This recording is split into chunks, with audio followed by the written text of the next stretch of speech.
Hey there. Good morning. Good morning. It's a Monday morning, the 17th of November. I wanted to talk a little bit this morning about starting over. And, why does that have such a bad rap? I hear people all the time. Oh, I don't want to start over at 40. I don't want to start over at 50. I don't want to start over at 60. And my question really is, why not? Um, and maybe that's a little bit easier. I know I talk about this particular thing, but seeing what is.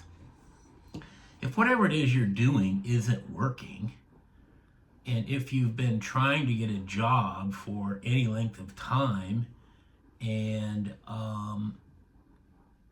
it's crickets, apparently it's not working. And that is the value of seeing what is.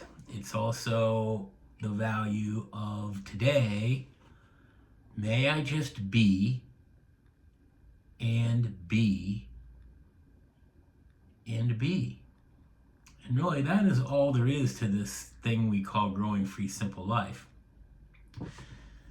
But back to starting over, reinventing yourself, all those things, it's kind of goofy terminology, but the bottom line is it's not that hard.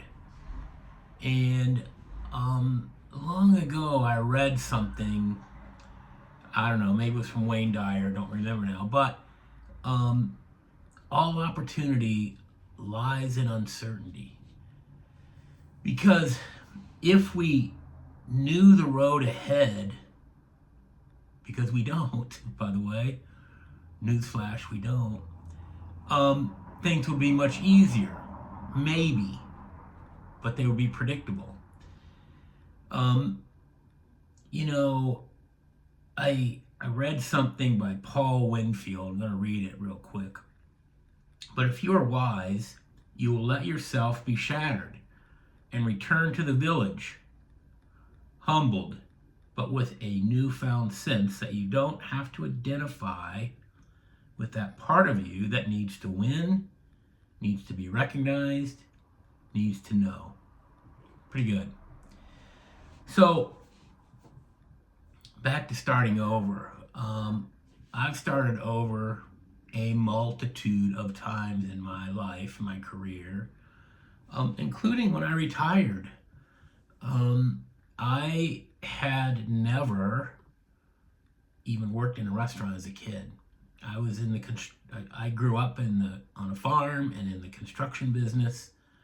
That's what my dad did, and so that's what I did, and it treated me fairly well. But there was a time that chapter was over, and as much as I wanted it to stay, it wasn't staying. So I moved on to some other things. One of which was a food business, a food truck. I'd always been interested in food trucks. I've always loved things like farmers markets and events, those kind of things. And first it was just a grill trailer, and we vended under a tent, myself and another fella. But that was a lot of work. Like, we had to physically load the tables, unload the tables, load the sink, load the refrigeration. And so I moved on to a food truck, bought it last fall, and rehabbed it this spring. And it's called Back Alley Eats. It's a barbecue truck.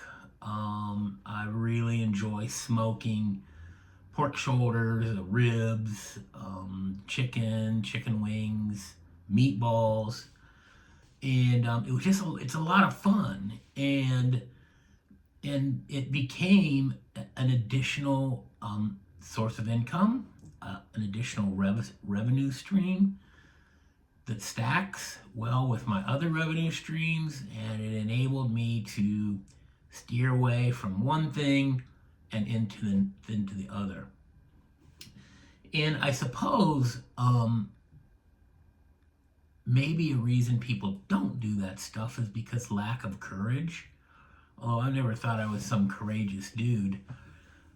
but it's really, it's more, in my opinion, it's far more risky to sit on the sidelines waiting,